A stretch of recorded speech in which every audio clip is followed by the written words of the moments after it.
Welcome to the INFOWARS Nightly News. I'm David Knight. It's Monday, October the 3rd, 2016. Here are our top stories.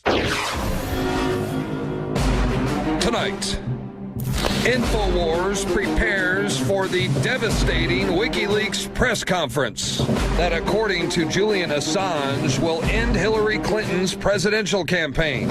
We will be covering the event live tonight at 2 a.m. Central. But first, a look at Bill Clinton's mixed-race son, who's been banished by Hillary and totally abandoned by the deadbeat president.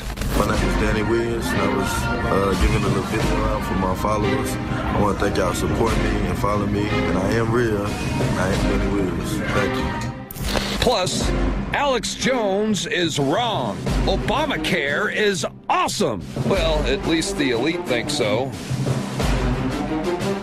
All that plus much more up next on the INFOWARS Nightly News. Well, tonight may be the long-promised October surprise from WikiLeaks. Julian Assange has talked about this for a long time. Tonight there will be a press conference. We'll be covering it live with Alex Jones, the rest of the INFOWARS crew. That'll be at 2 a.m. Central Time tonight. This is going to be historic live coverage. And again, as we look at the interest in this, it is the top Google trend. That's an article we have at INFOWARS.com. And people are asking, what could WikiLeaks have on Hillary Clinton? That's the top trend on Google. We captured that. It's a article that's linked by Matt Drudge. And as we point out in the article, Assange said, we have upcoming leaks in relation to Hillary Clinton. He told that to Britain's ITV. He said, we've accumulated a lot of material about Hillary Clinton. We all have, but they've got a lot of documents that they're going to show, I'm sure, at some point. Tonight, we believe it's going to be it. He says we could proceed to an indictment.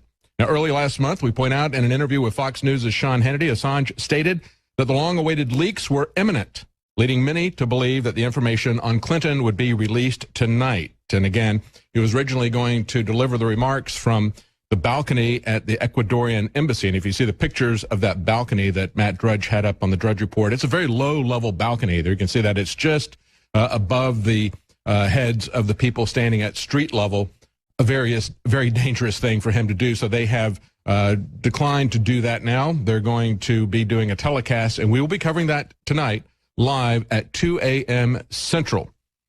I want to take a moment and look at the pattern of deception and misdirection that we've seen from the Clintons in the last week, beginning with the debate last week. What is emerging, even today, as we see the new news about Bill Clinton's love child from decades ago, what is emerging is really, I guess you could call it a tale of sex lies and document leaks, trying to just show people who the Clintons really are. And when I saw this report that we had about a week ago after the event, the debate last Tuesday, took a couple of days, but people said, you know, I noticed that there was a lot of unusual and repeating hand signals that appeared to be from Hillary Clinton, you know, touching her nose, and a corresponding response from Lester Holt when she would do that. They documented that. They showed it to a poker player, a professional poker player, and he goes, oh, that's very common. Reminded me of The Sting. Take a look at the end of The Sting trailer, that movie from 1974, Paul Newman and Robert Redford. Here's that clip. Paul Newman and Robert You can Redford. see they're doing it with the nose. This time, they might get away with it. Yeah, this time they might get away with it. Who knows? They might. Take a look at the montage that was put together, and this is several GIFs that are in parallel showing the different signals that Hillary Clinton did. Run that tape there and take a look at the Hillary Clinton montage. Yeah, that's the Clinton sting, isn't it? And if you watch the video, you can find it at several sources on YouTube. They show how she does these hand signals, and then right after that, you see the response from Lester Holt that gives her precisely what she wants. And of course, as you look at this debate, she even had some concealed carry on the back as she bends over. Look at that. Right there, you can see some wires as well as some kind of a device on her back. What is that? Is that a communication device? Is it a medical device? We don't know. That's the kind of things that the Clintons do. And think about the fact of how they use misdirection. Look at what they did this last week with Cuba, for example. You know, we have the we have the State Department under Hillary Clinton and Barack Obama. They're laundering money for the Iranians. $1.7 billion. Foreign currency, secret flights from Switzerland to Iran, which Obama himself declared to be a terrorist state. That was a violation of not only sanctions, but it was a criminal felony to send money to states that are designated as terrorists. They did it with plane loads full of foreign cash. So how does she misdirect people away from that? Well, she concocts a story saying, well, you know, there was somebody that worked for somebody for Donald Trump that went to Cuba, and he reimbursed his company, and they paid them like $68,000. And so I think he was trying to get around the embargo. Very different. Tens of thousands of times different in terms of quantity, and an absolute, as they pointed out on Hot Air, this is like Bernie Madoff complaining about getting bad investment advice. Not only is the magnitude of this different, but it's a felony versus, it's not a felony versus what Hillary Clinton did. And of course, as we see her doing that, we have to understand that it was Hillary herself and Obama, her State Department and Obama, that took away the embargo. Trying to get votes in Cuba from people, you're the ones who took away the embargo. Furthermore, Terry McAuliffe, close Clinton advisor, the guy who ran Hillary's 2008 campaign, the guy who ran Bill Clinton's reelection campaign, the guy who was the Debbie Wasserman Schultz for them in the middle. Okay, he was head of the DNC. This guy directly went to Cuba to try to drum up some business as they were pulling off the sanctions there, and he is now governor of Virginia, trying to get felons to vote, and we see massive voter fraud going on in terms of registration in Virginia as well. But it's also things like taxes. Look at the way she has misdirected us on taxes. Donald Trump offers us hope. He offers us hope of a simplified tax system with lower taxes. What does Hillary Clinton do? She responds with a policy of envy. And I think nothing says that more than if you look at this article that came out in July when it looked at the tax plans of Hillary versus Donald Trump. And I want you to take a look at how it affects everybody. At bottom line, here's a spoiler. Everybody's taxes go up under Hillary Clinton, and everybody's taxes go down with Donald Trump. How do you fight that? Well, you fight that with envy. That has always been the way the Democrats have been able to increase taxes. You say to people, well, you're making a third of this person over here. If we, change the taxes, if we lower taxes, they're going to get 3 times more money saved than you do, because it's percentages. Not only that, but the rich are taxed at a higher percentage. So even though you have those types of situations, they always play the envy game. But what they do is they try to misdirect you to Donald Trump's taxes. Understand that if he had a loss, and whether it was a loss in a business that failed or whether it was a loss with a lawsuit against somebody who did not perform and he did not get that money, had to take it over a 20-year period of time, that is no more wrong than if you take a mortgage deduction for your home. It's essentially the same thing. But they try to sell this as a policy of envy. Real quickly, let's take a look at what they want to do. Donald Trump wants to lower taxes the most of any president we've seen, more than JFK, and that was a big boon to the economy, as JFK said.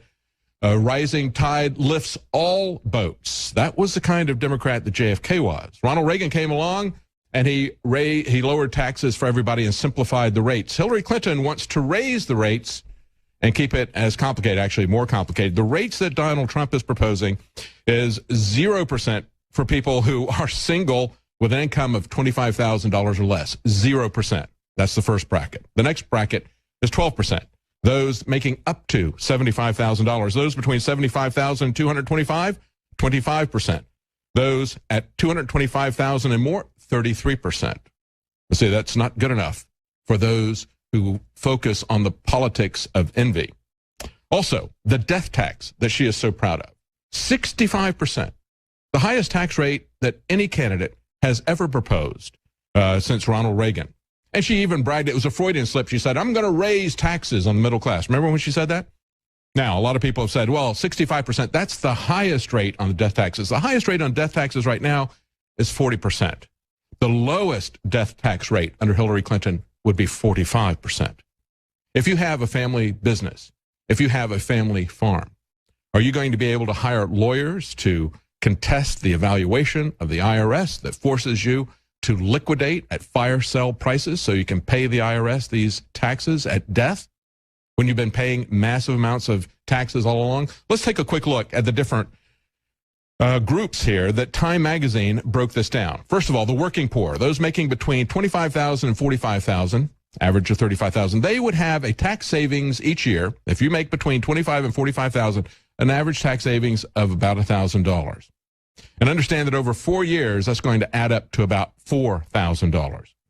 For what they call the solid middle, that'd be people making between $45,000 and $81,000. Those people would save each year, $2,776.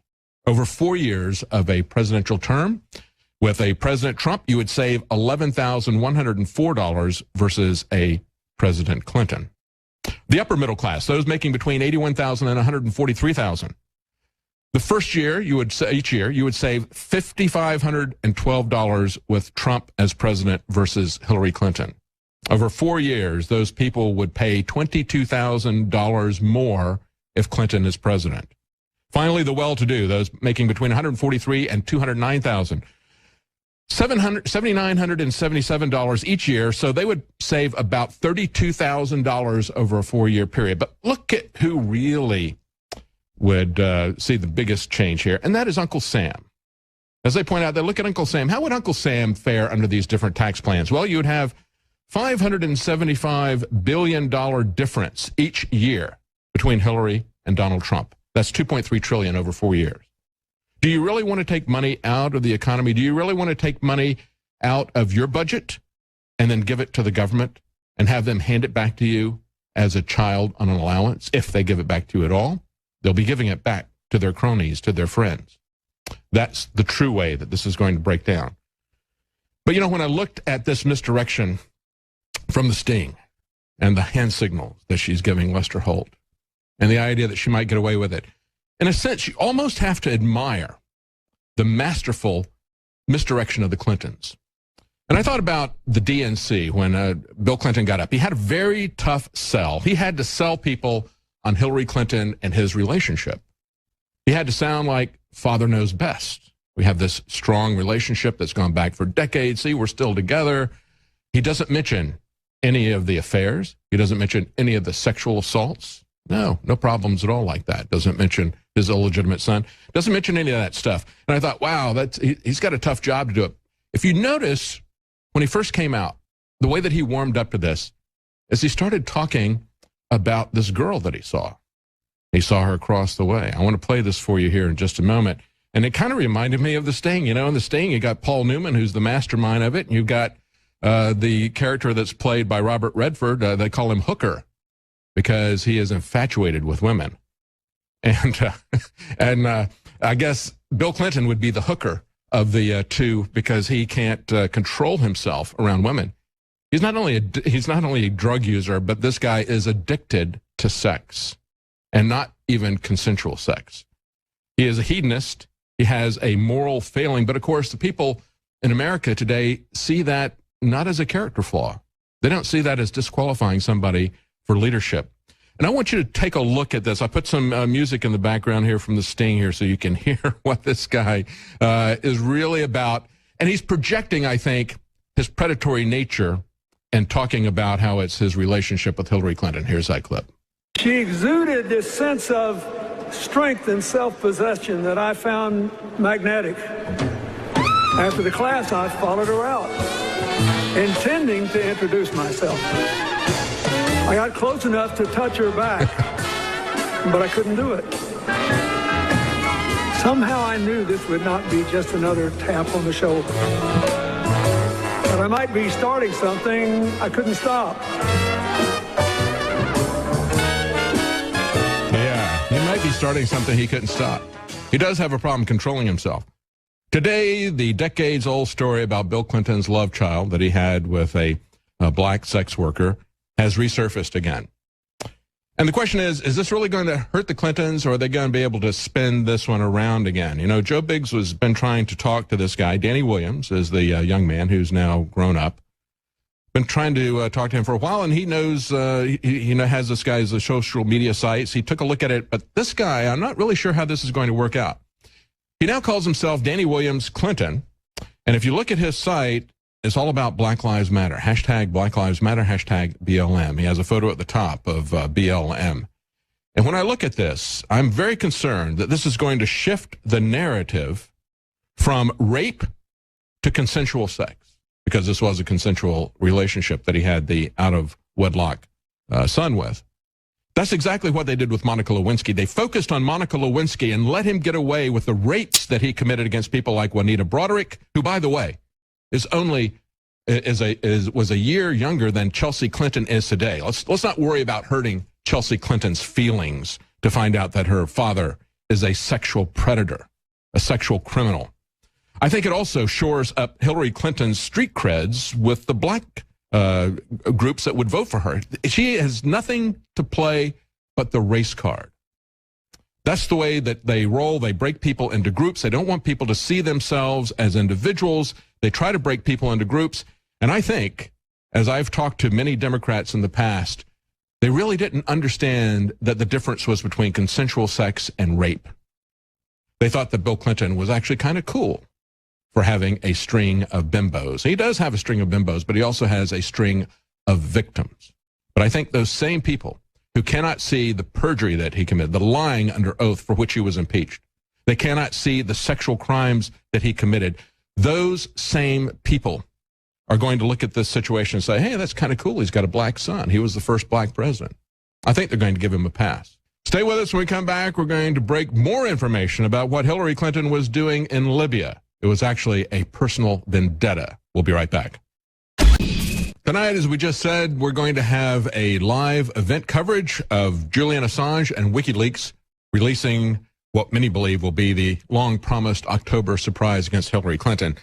And in anticipation of that today, WikiLeaks put up a tweet, Hillary Clinton on Julian Assange, quote, "Can't we just drone this guy?" As we point out in the INFOWARS article, the Washington Examiner notes that during the same time, the State Department was involved in discussions on what non-legal methods were available to subdue Assange. This came out. Now, understand what non-legal methods they could use. Not non-lethal, but non-legal. You know, things like framing him in Sweden for raping two women simultaneously. They say the emails previously released from Clinton's private server reveal Anne Marie Slaughter, former director of policy at State Department, sent an email on the same day in 2010 on the subject of possible non-legal strategies for dealing with WikiLeaks. The email also notes that a meeting was held that day to discuss WikiLeaks. And as we've all seen, the Fox News report, Fox business commentator Bob Beckel disgustingly talking about, can't we just kill Julian Assange? And he wasn't joking, folks. You look at that clip, you understand. He says, a dead man can't leak stuff. He said, this guy is a traitor. He's not. He's not an American citizen, quite frankly. He's treasonous, and he's broken every law of the United States. I'm not for the death penalty, so, well, there's only one way to do it. Illegally shoot the son of a bitch. That's the way you deal with people when you don't like the free speech. That's the way you deal with people when they expose the crimes of our leaders. You call for their execution or imprisonment like they have done as well with Snowden.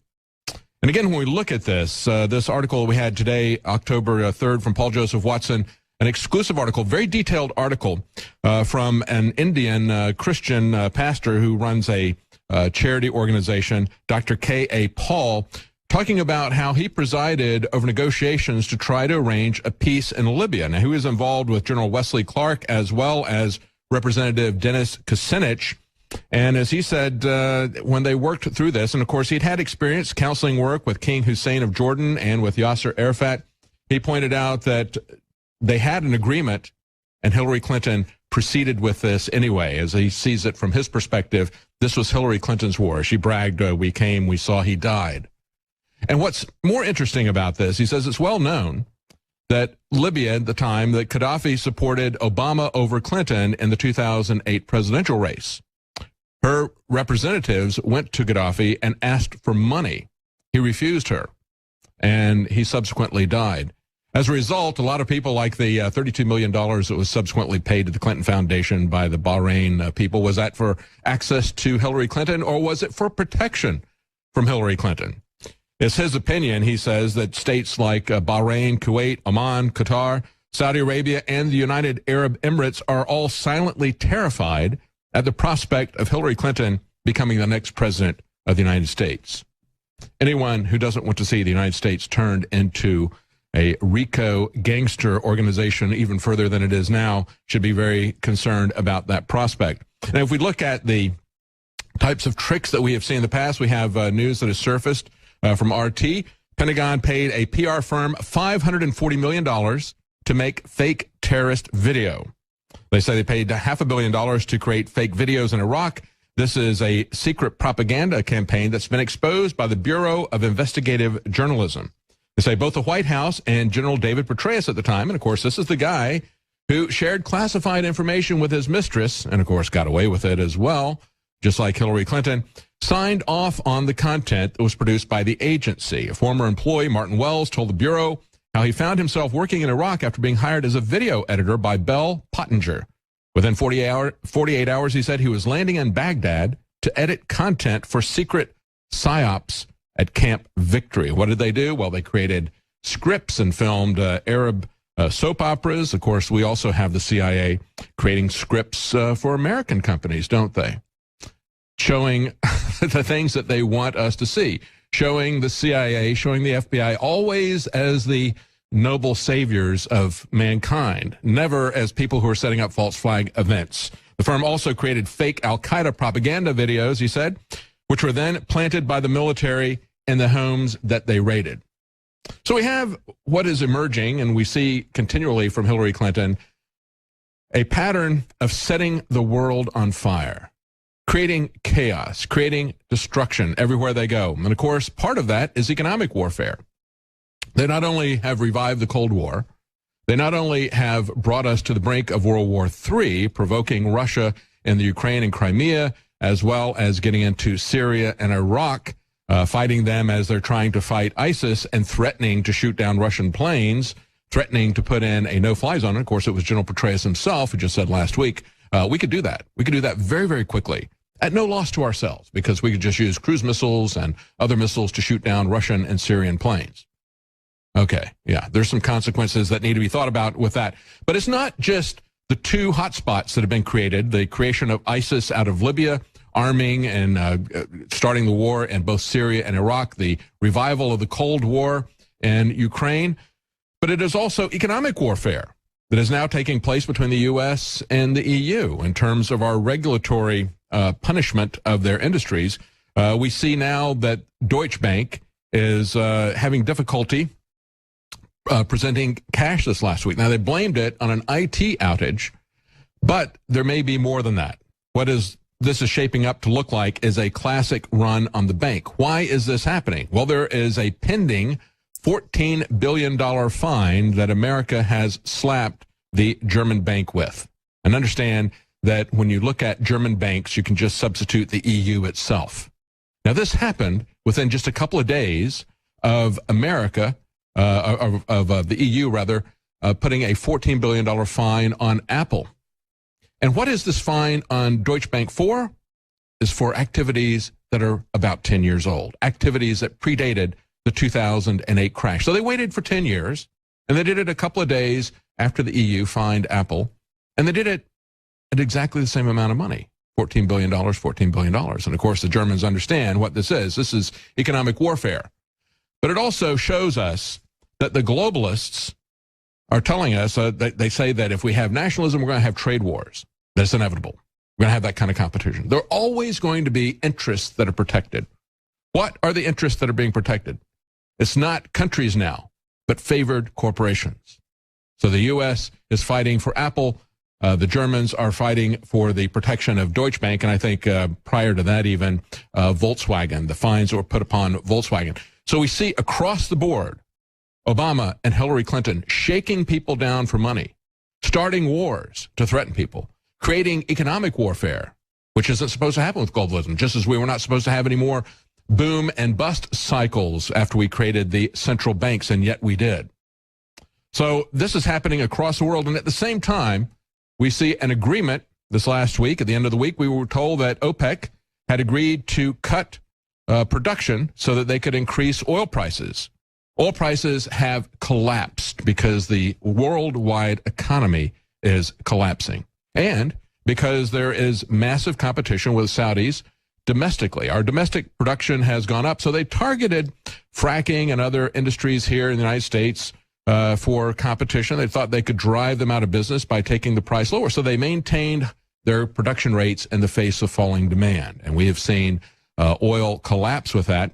And yet, what it looks like at first glance that they have thrown in the towel on this economic warfare, it turns out that may not be the case. We learned on Friday that it really wasn't an agreement, as this is pointed out by New American. It wasn't really an agreement to cut production. After all, it was an agreement that was hammered out after 6 long and reportedly testy hours behind closed doors in a side meeting in Algeria to appoint a committee to study the matter and come up with options that the cartel will consider at its next meeting in November in Vienna.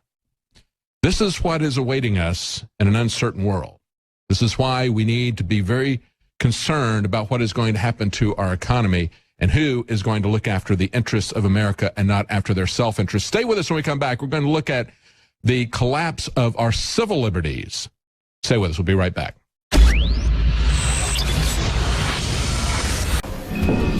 I'm Margaret Howell reporting for INFOWARS.com. We know that the president has said in his last couple of months of office, he's authorized for the fiscal year a push of 110,000 Syrian war refugees. They're entering our shores at any time. The reason we're talking about this today is because that fiscal year started on the 1st. So at any time, Owen, we could see this going largely unnoticed by our media because we know that they don't have a tendency to report on any of this. And we're here to bring you the most up-to-date information that we can on this massive issue that affects you and I. Now, 110,000, you know, the argument on the left, Owen, is that that's not nearly enough. We know that if Clinton gets in office, she's promised to ratchet that up by as many as 5 times. We could see this massive push. But just on a local level for a second, the people that are entering these small communities, the communities aren't even properly vetted. They don't know that it's happening in some cases. And I know you're going to get into Hillary's plan. You know, I just wanted to bring this up to people because the first has come and gone, and at any time we could start seeing these waves and waves of people entering small towns, coming to a small town near you. That's what we're looking at here. Well, it's interesting because the majority of Hillary's first year in office, it'll actually be Obama's plan.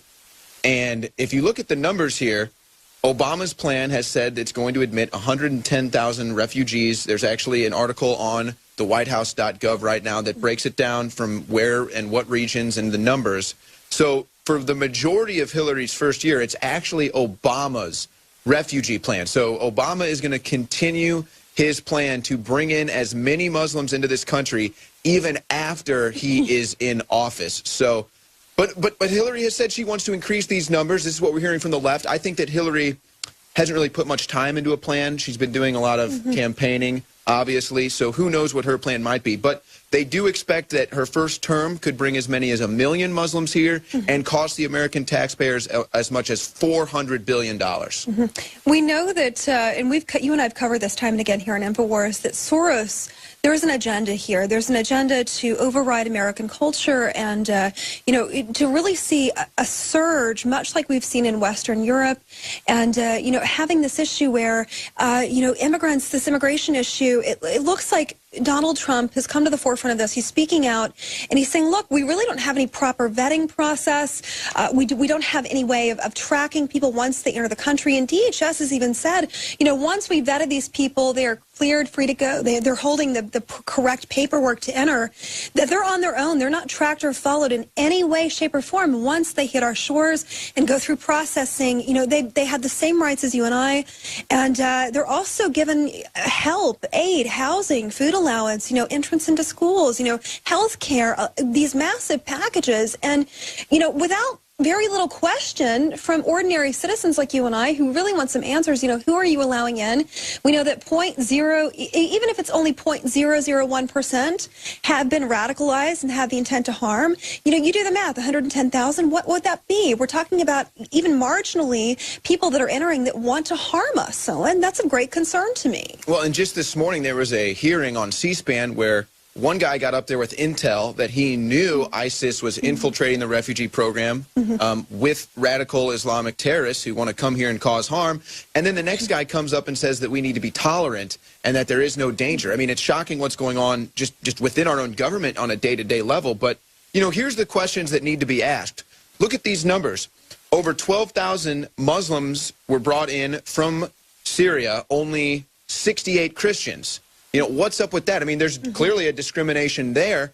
But, you know, you talked about it earlier. This is a culture war. If we let all these people come here, our culture is going to change. Now, we can debate whether that's good or bad, but these are facts. And as you said when we were off air, the power needs to be returned to the state level. But, you know, here's where I see him going with this. If they give the power to the state level, what are we going to see? I think we're going to see something similar to what we saw in North Carolina, where North Carolina says, we want to have gender bathrooms, male and female, common sense. And now what happens? They're having all kinds of backlash just for wanting male and female bathrooms. So now I could see something happening where if states say they want to have a more strict vetting process or they don't want to allow Muslims into their state, whatever that state decides, the federal government will withhold funding and certain corporations will not go there and provide more business to that state. I mean, and even for me, Owen, you know, this isn't an attack on Muslims. This is an attack on radical Islam and not knowing, you know, people with an agenda, a direct agenda to harm you and your kids being allowed to walk the streets of your communities. And, oh, by the way, we're going to give them paychecks to do so. And going back to that point of returning power to the states, you know, instead of running, you know, protecting the security and sovereignty of our people, you know, it seems like our federal government has been hijacked. And for me, the states they should have the power over that refugee resettlement issue because it's happening directly on their, you know, in their sovereignty. And it's very disruptive and disturbing. We wanted to bring this to you. Owen and I working on this report specifically because we know that October 1 deadline is come and gone. And at any day now, with little notice to you, there will be no fanfare, no media coverage of this. We don't even know how many at a time are coming. They will be entering our small towns and virtually left once they arrive. Well, I'm Margaret Hall in studio with the talented Owen Schwarrier. Please stay tuned for more reports just like this and tune in to INFOWARS.com.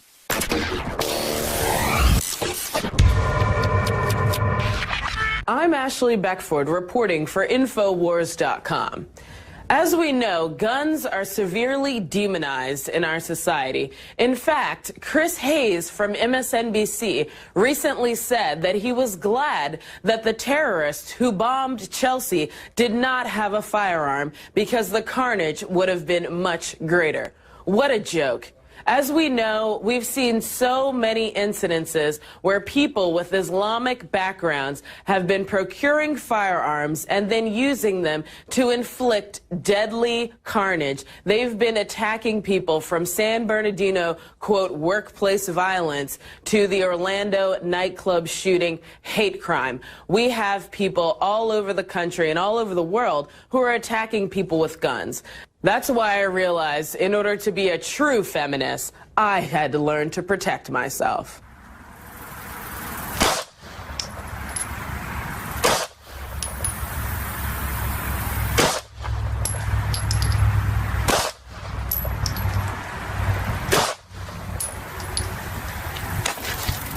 In this uncertain world, I knew that I needed to take advantage of the Texas laws and go ahead and get my concealed handgun license and my license to carry by going ahead and going to Central Texas Gunworks. Met Michael Cargill. He's a friend and fan of the show, and it only took one day. It only took a few hours for me to shoot a few targets. We went to a class where we learned about all the laws, what you can and cannot do when you're carrying your firearm. We also went to a shooting range. Fire.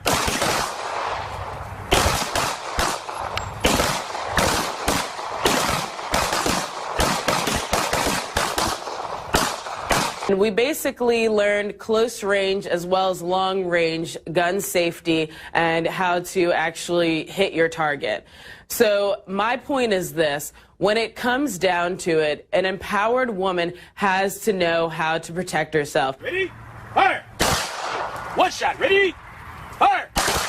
People need to understand that the license to carry handgun course or concealed handgun license or CCW, whatever it's called in your state, you need to understand that that course is really not designed to teach you how to shoot. It's only designed to evaluate your proficiency. It's only designed to teach you the laws. So you need to take some other courses. You need to practice how you're going to draw that gun from the holster if you have to stop that threat. It could be 3 o'clock in the morning where you have to jump up in the middle of the night and pull that gun out and stop a threat. If you do, you need to be proficient with that. It needs to become second nature. It needs to be, you need to have good muscle memory. 3 shots. Fire!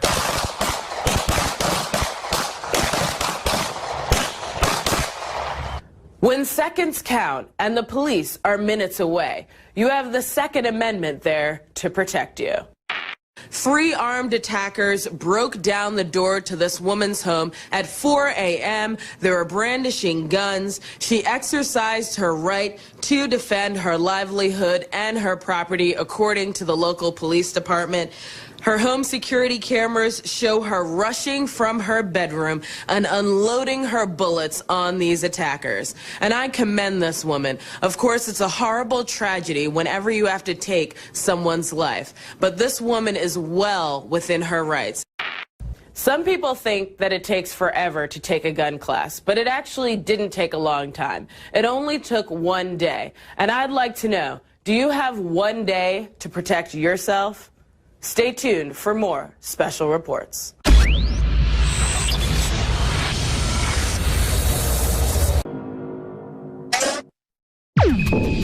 The central issue for Donald Trump in this campaign, the one that began the campaign, is the issue of open borders. Now, this issue is going to be coming before the American voters in about a month, but it went before the Hungarian voters this last weekend. As The Guardian reports, Hungary's refugee referendum was not valid after voters stayed away. They point out that although 98% of the people voted to stop the open border situation, they only had 44% of eligible voters, according to their count, that showed up for the election. So constitutionally, the referendum is not valid. But think about that. 98%, the people who were interested enough to show up and vote, 98% of them said, we do not want to have the great people replacement. And that is precisely what is happening, folks. We need to understand what is behind this. We need to understand this is a tool of the globalists, a tool of the corporatists to take over our country, to create a great people replacement, to create a conflict of cultures, to create chaos, as they've done throughout the Middle East. Now, to give you an idea of how this is going to play out, let's take a look at a couple of lawsuits recently, a couple of disputes at different factories. Now, the first one goes back to January 28th, 2016.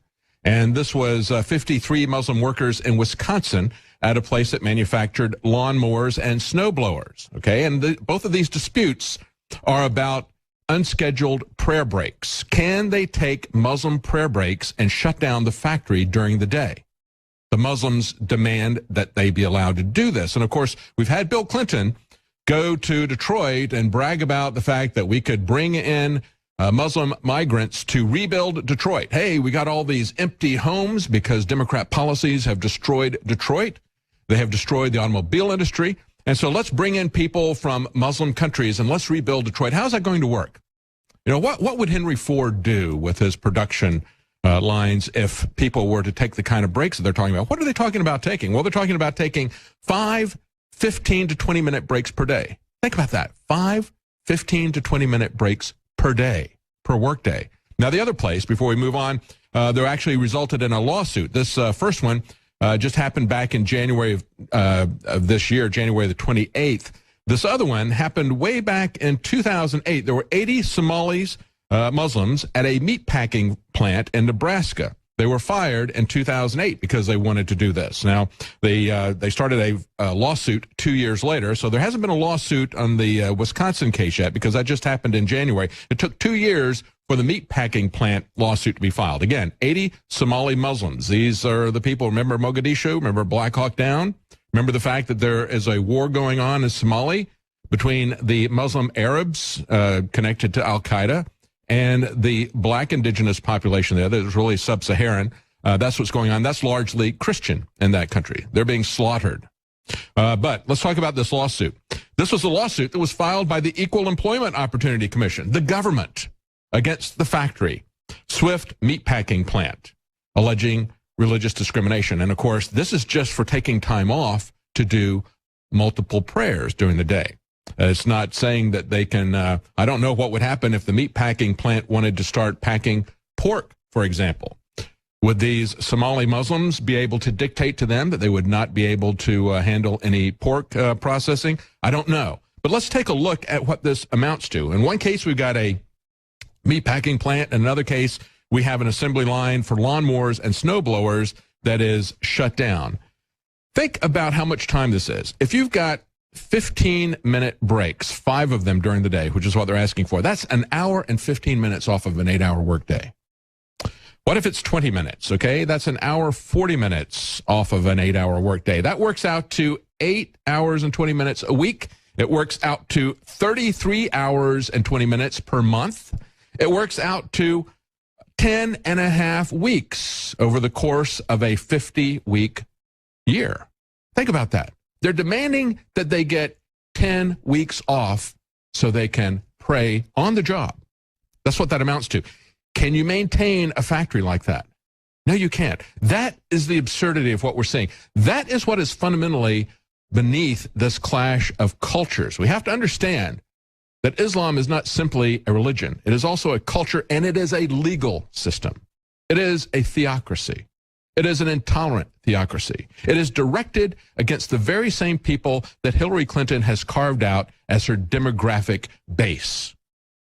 Homosexuals and women. The Muslim theocracy has brutalized those two groups of people simply because of who they are. And yet these are the people that Hillary Clinton goes to for money, on the one hand, in the Muslim countries, and then here in America, those same people who will be the single most identified victims of a Muslim theocracy are the ones that she turns to for support, who blindly vote for her. What is America going to look like under Hillary Clinton? We're going to see more authoritarian policies, more violations of our individual rights and civil liberties than we have ever seen before. Take a look at some of the things that are coming out just in the realm of education. Just last week, we had Obama's education secretary saying that he is concerned about homeschooling. Why is he concerned about homeschooling? It's very touching, especially considering the fact that so many people who go to government schools come out functionally illiterate. Why would he be concerned about that? Well, he doesn't think they're getting exposed to a broad enough range of instructional experience. And of course, this is a guy who is a Common Core activist. His name is John King. He said he was concerned some home-educated children were not getting the breadth of instructional experience that they would get at a traditional school. What might that be? Well, we got a glimpse of that this week. We see a Texas lawmaker, State Senate Criminal Justice Committee Chairman, Senator John Whitmire, out of Houston, said on Thursday that he plans to file a bill that will mandate that schools teach students how to behave when they get stopped by officers for traffic violations or for any other reason. You know, you just want to stop people for stop and frisk, or you just want to shake them down and see what kind of fines you can get from them. Well, you know, they need to be able to learn how to survive. They need to be able to learn the proper etiquette to submit to their masters. You know, we see that the police are there to protect and serve. Now they have made no bones about who they're there to protect and who they serve. And this is the thing that should concern all of us. He said, increased training and education for both peace officers and our students will help foster positive relations and interactions. They're not going to train the police to be less aggressive. They're not going to change their mission to stop harassing people for petty fines. No, they're going to teach your children to be obedient to them. Look at what's going to happen to transportation. We saw this last week. A Senate bill will mandate TSA involvement in surface transportation security. Understand, TSA has been transportation. It didn't say anything about airports. And this is not even a Democrat. This is a Republican, Senator John Thune. And he used the opportunity of bombs being found near a train station. It only took him 2 days to go in and introduce this legislation, because any threat, real or imagined or false flag, will be used to expand the reach of the police state. They say they're going to use the TSA to, they're going to apply it to mass transit, to passenger rail networks, and to public areas of other transportation systems. Understand that as they try to move to autonomous cars, as they ban human drivers, they will be creating a security state around all movement. When you start a war against a people, one of the first things you need to do is control the means of transportation. And we know what the end game of this war is. The end game is Agenda 21, locking the people into high occupancy small, concentrated population centers in the cities. That's precisely what they're going to do. The way they're going to do it is with the roads, with the TSA controlling, choking off your transportation and your freedom of movement. And then as we look at the war on drugs, the United Nations war on drugs, because that's where it came from, folks. It was the United Nations that created it, not Richard Nixon. We have followed their blueprint. We have followed their agenda, just as they have put out an Agenda 21 for our cities. In the war on drugs, we see the Attorney General admits that pot isn't a gateway drug, but prescription pills are. This is happening at the same time that they are trying to ban another popular plant, the Kratom plant. And we've had reports about that here at INFOWARS.com as well. What is the competition to Kratom, or what is Kratom the competition to? It is a competition to prescription drugs, opioids, okay? Very dangerous drugs that they're in competition to. This is the issue that we're faced with. Well, that's it for tonight's news. Join us tonight for the live broadcast of Julian Assange reveal, we hope, of Hillary Clinton.